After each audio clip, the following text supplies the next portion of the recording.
Hello food lovers, welcome to our channel. నేను మీ రాణి Eramsetti. Friends, ఈరోజు recipe వచ్చేసి తాటి రొట్టె అండి. తాటి రొట్టె అంటే ఎప్పుడు కూడా మనం చేసుకోవడానికి కుదరదు, ఎందుకంటే అది సీజన్ వైజ్గా ఆ కాయలు అనేవి కాస్తూ ఉంటాయి.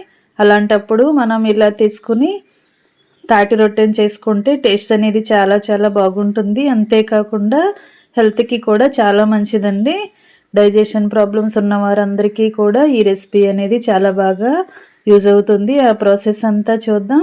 వీడియోని ఫస్ట్ నుంచి లాస్ట్ వరకు చూడండి, మధ్య మధ్యలో స్కిప్ చేయకుండా చూడండి, ప్రాసెస్ అంతా అర్థమవుతుంది. ఇంకా ముందుగా తాటికాయని తీసుకోండి.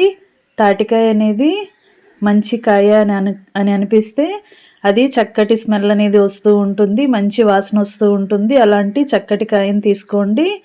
అలా తీసుకుని దానిపైన ఉన్న ముచ్చికను ఓపెన్ చేసి ఇలా చేత్తో గట్టిగా ప్రెస్ చేసినట్లయితే కాయ అనేది మెత్తబడుతుంది. అలాగే దీనిని ఓపెన్ చేయడానికి కూడా ఈజీ అవుతుంది. ఈ విధంగా ఓపెన్ చేస్తే 3 గింజలు అనేవి ఉంటాయి. 3 కాకపోయినా ఒక్కొక్క కాయలో 2 గింజలైనా ఉంటాయి. మన కాయ టేస్ట్ని బట్టి కాయని సెలెక్ట్ చేసుకుని ఇలా ఓపెన్ చేసుకుని ఇలా ఒక్కొక్క గింజకి ఉన్న పైపీలంతా ఓపెన్ చేయండి. ఇలా బ్లాక్గా ఉన్న పైతోలంతా ఓపెన్ చేసి పక్కన పెట్టేసుకోండి. లోపల గింజతోనే మనం ఈ రెసిపీ అనేది చేయబోతున్నాం. ఈ విధంగా 3 గింజలకి కూడా పైన బ్లాక్గా ఉన్న తోలంతా ఓపెన్ చేసి గింజల్ని ఒక గిన్నెలోకి పెట్టుకోండి. ఫ్రెండ్స్, ఈ రెసిపీ అనేది టేస్ట్ చాలా చాలా బాగుంటుంది. ఈ రోజుల్లో పిల్లలకి దీని టేస్ట్ అనేది చాలామందికి తెలియకపోవచ్చు. ఒకసారి మీరు వండి చూపించారంటే టేస్ట్ అనేది వారందరికీ కూడా చాలా బాగా నచ్చుతుందండి. ఇలా గింజలకి పైన బ్లాక్ కలర్ తోలంతా ఓపెన్ చేసుకున్న తర్వాత కొంచెంగా అరచేతిలో వాటర్ని చల్లుకుని కాయని తడిపినట్లయితే దాని లోపల ఉన్న గుజ్జు అంతా కూడా నానుతుంది. బాగా నాని మనకి ఇలా గ్రేటర్తో తురుముకోవటానికి ఈజీ అవుతుందండి. ఇలా మీరు చూసినట్లయితే అర్థమవుతుంది కదా. తాటికాయ నుంచి ఇలాంటి గుజ్జుని ఈ పేస్ట్ని మనం తీసుకుని రెసిపీలో వాడబోతున్నాం. ఒక్కొక్క గింజని కూడా కొంచెంగా వాటర్తో తడుపుకుని ఇలా గ్రేటర్తో కానీ లేదంటే బియ్యం కడిగి వాడదేవుకునే జల్లెడు ఉంటుంది కదా, అలాంటి జల్లెడతో అయినా కూడా ఈ రసం అనేది తీసుకోవచ్చండి. ఇలా మీకు చూస్తుంటే అర్థమవుతుంది కదా. పెద్ద పెద్దగా హోల్స్ ఉన్న గ్రేటర్తో కూడా తురుముకున్నట్లయితే ఈ పని అంతా కూడా ఈజీగా వచ్చేస్తుంది, కంప్లీట్ అయిపోతుందండి. మనం కొంచెం కష్టపడితే సరిపోతుంది. తాటికాయ నుంచి ఈ గుజ్జు అనేది మనం చక్కగా రిమూవ్ చేసుకుని ఒక ప్లేట్లోకి తీసుకోవచ్చు. ఇప్పుడు ఇదంతా కూడా నేను 2 కాయలతో ఈ రసం అనేది తీసాను. ఇదంతా కూడా ఎంతవరకు వచ్చిందో కొలుచుకుందాం. ఏదైనా కప్పు కానీ గ్లాస్ కానీ తీసుకుని ఇలా మీరు ఈ గుజ్జుని కొలిచి తీసుకోండి. అప్పుడు మనం ఈ రెసిపీ చేసుకోవటానికి ప్రాసెస్ అనేది ఈజీ అవుతుందండి. నేను తీసుకున్న కాయకి 3 కప్పుల వరకు వచ్చింది. ఈ 3 కప్పుల రసము కూడా ఒక మిక్సింగ్ బౌల్లోకి వేసుకున్నాం కదా. ఇదంతా కూడా ఇలా వేసుకుని దీని లోపల తాటికాయ నుంచి పీచు పదార్థం లాంటిది వస్తూ ఉంటుందండి. దానిని మనం స్పూన్తో కానీ చేత్తో కానీ తీసి బయట పెట్టేసుకోవాలి.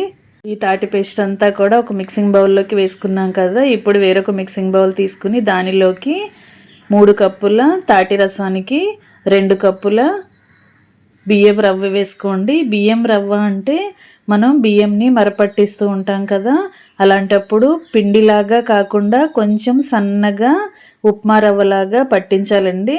బియ్యం రవ్వతో అయితేనే ఈ రెసిపీ అనేది టేస్టీగా ఉంటుంది. పిండితో కలిపినట్లయితే తింటున్నప్పుడు నోటికి అంటుకుపోతున్నట్లుగా ఉంటుంది. ఇలా రవ్వ లాంటి బియ్యం రవ్వను తీసుకుని రవ్వలాగా ఆడించిన బియ్యం రవ్వ నూకను తీసుకుని మనం కొలుచుకున్నాం కదా, దీనిని ఒక మిక్సింగ్ బౌల్లోకి వేసుకున్నాం కదా. ఇప్పుడు అరచేతిలోకి కొంచెం కొంచెంగా వాటర్ని చల్లుకుంటూ మనం రవ్వని నానబెట్టుకుని ఉంచుకోవాలి. ఒక అరగంట పాటైనా ఇలా రవ్వని తడిపి బాగా ప్రెస్ చేసి మూత పెట్టి నానబెట్టినట్లయితే రవ్వ అంతా కూడా బాగా నానుతుంది. ఈ లోపుగా మనం 3 కప్పుల రసానికి 2 కప్పుల బియ్యపు రవ్వకి ఒక 3/4 కప్పు వరకు బెల్లం వేసానండి. బెల్లం తురుముని మిక్సీ జార్లో బాగా గ్రైండ్ చేసుకుని పౌడర్లా చేసుకుని ఇలా రసంలో వేసుకున్నట్లయితే త్వరగా కరిగిపోతుంది. గడ్డలు అనేవి ఏమీ లేకుండా చక్కగా ఇలా గరిటెతో రసంలో బెల్లంని వేసి బాగా కరిగించండి. మనం తీసుకున్న బియ్యపు రవ్వకి తాటి రసానికి 3/4 కప్పు బెల్లం అయితే నాకు కరెక్ట్గా సరిపోయిందండి. కాయ టేస్ట్ని బట్టి కొన్ని కాయలు చాలా తీయగా అనిపిస్తాయి, అందుకే బెల్లం అనేది తక్కువగా పడుతుంది. కొన్ని కాయలు అయితే కొంచెం టేస్ట్ అనేది చప్పగా అనిపిస్తాయి, కాబట్టి బెల్లం అనేది దానిని బట్టి మీరు అడ్జస్ట్ చేసుకోండి. టేస్ట్ని బట్టి మీ టేస్ట్ని బట్టి బెల్లం తురుముని యాడ్ చేసుకోండి. ఇప్పుడు 3 కప్పుల బెల్లాన్ని కూడా 3 కప్పుల రసాన్ని కూడా ఇలా మిక్సింగ్ బౌల్లోకి వేసుకుని బెల్లం తురుమును వేసుకుని బెల్లం అంతా కరిగేంత వరకు బాగా కలిసిన తర్వాత ఇలా మనం చేత్తోనే రసాన్ని వేళ్లతో ఇలా నేను చూపించిన విధంగా కలిపినట్లయితే దాని లోపల ఏమైనా తాటి పీచు పదార్థం లాంటిది ఏమైనా ఉంటే అదంతా కూడా ఇలా వేళ్ళకి చుట్టుకుని వచ్చేస్తుందండి.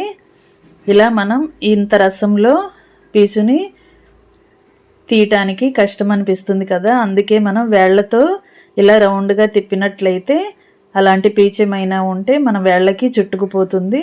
అలాంటిది తీసి పక్కన పెట్టేయండి, ఎందుకంటే మనం రొట్టెని తింటున్నప్పుడు నోటికి అడ్డం రాకుండా టేస్టీగా ఈజీగా తినేయచ్చు. ఇలాంటి పీచేమైనా ఉంటే తీసి పక్కన పడేసుకున్నాం కదా. ఈ రసానికి బెల్లాన్ని కలిపాం కదా, దీనిని మూత పెట్టుకుని ఒక 10 నిమిషాలు పక్కన పెట్టండి. ఎక్కువగా మనం దీనిని నానబెట్టాల్సిన పని లేదండి, ఒక 10 నిమిషాలు నానితే సరిపోతుంది. ఈ లోపుగా మనం ఒక అరగంట నానబెట్టుకున్న బియ్యం నూకని చూద్దాం. బియ్యం నూక కూడా వాటర్ అనేవి ఎక్కువగా పోయకుండా అరచేతిలో కొంచెం చిలకరించినట్లుగా పోసుకుని రవ్వని తడిపి పెట్టుకోవాలండి. ఎక్కువగా మనం వాటర్ని పోసామంటే మనం ఈ పేస్టులో కలిపినప్పుడు పిండి అనేది జారుగా అయిపోతుంది. అలా కాకుండా బియ్యంని కొంచెంగా మాత్రమే తడిపి పెట్టుకుంటే నాని ఉంటాయి. ఇలా నానబెట్టుకున్న బియ్యం నూకని మనం బెల్లము తాటి రసం కలుపుకున్న మిక్సింగ్ బౌల్లోకి వేసేసుకుని రవ్వ అంతా కూడా రసంలో కలిసేంత వరకు చేత్తో బాగా కలుపుకోండి. ఇలా కలుపుకున్న తర్వాత చిటికెడు సాల్ట్ వేసుకోండి. సాల్ట్ లేకపోయినా కూడా రెసిపీకి టేస్ట్ అనేది బాగానే ఉంటుంది, కానీ సాల్ట్ అనేది వేసుకున్నట్లయితే స్వీట్స్కి టేస్ట్ అనేది బాగుంటుంది కదా. చిటికెడు సాల్ట్ వేసానండి, ఆ క్లిప్పింగ్ మిస్ అయింది. ఇలా వేసుకుని మొత్తం అంతా కలుపుకున్నాం కదా. ఇప్పుడు కలిపిన తర్వాత ఎక్కువసేపు మనం లేట్ చేయకూడదండి. కుకింగ్ అనేది వెంటనే స్టార్ట్ చేసేసుకోవాలి. స్టవ్ ఆన్ చేసి ఇలాంటి మందంగా ఉన్న ఒక కళాయిని తీసుకుని పెట్టుకోండి. ఫ్లేమ్ సిమ్లో పెట్టుకోండి. ఫ్లేమ్ మొత్తం తగ్గించేసి పెట్టుకోండి. ఇప్పుడు 2 టేబుల్ స్పూన్లు ఆయిల్ని పోసుకుని ఆయిల్ని కళాయి పైన లోపల పై అంచుల వరకు అప్లై చేసుకుని ఆయిల్ కాగిన తర్వాత మనం కలిపి పెట్టుకున్న రవ్వ మిశ్రమాన్ని అలా 4-5 గరిటెలు పోసుకోండి. అలా ఆయిల్లో వేసుకోండి. కొంచెం మందంగానే ఈ రొట్టె అనేది కాల్చుకోవాలి. ఇలా 4 కానీ 5 కానీ గరిటెల్ని ఇలా రవ్వని వేసుకుని కళాయిలో వెడల్పుగా సర్దుకోండి. దీనికి మూత పెట్టుకుని ఫ్లేమ్ సిమ్లో పెట్టుకుని ఒక అరగంట పాటు కుక్ చేసుకోండి. మనం రవ్వ క్వాంటిటీని ఎంత వేసుకున్నామో దానిని బట్టి ఉడుకుతుందండి, టైం అనేది తీసుకుంటుంది. మధ్య మధ్యలో చూసుకుంటూ ఉడికించండి, లేదంటే అడుగున మాడిపోతూ ఉంటుంది.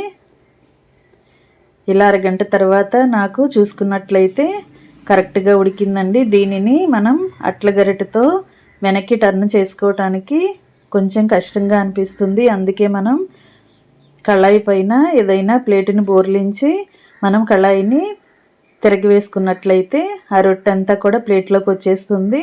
ఈ విధంగా తీసుకున్న తర్వాత మరలా అదే కళాయిలోకి ఒక టేబుల్ స్పూన్ ఆయిల్ వేసుకుని మరలా ఈ రొట్టెను వెనుక వైపు కూడా వేసి మూత పెట్టుకుని కాల్చుకుందాం. ఇలా కాలిన తర్వాత స్టవ్ ఆఫ్ చేసుకుని ఇంకా తాటి రొట్టెని ప్లేట్లోకి పెట్టుకుని సర్వ్ చేసుకోవటమే. ఇది బాగా చల్లారిన తర్వాత మాత్రమే తిన్నట్లయితే టేస్ట్ అనేది చాలా బాగా తెలుస్తుందండి. వెంటనే తిన్నట్లయితే కొంచెం చేదుగా అనిపిస్తుంది, కానీ టేస్ట్ అనేది చాలా బాగుంటుంది.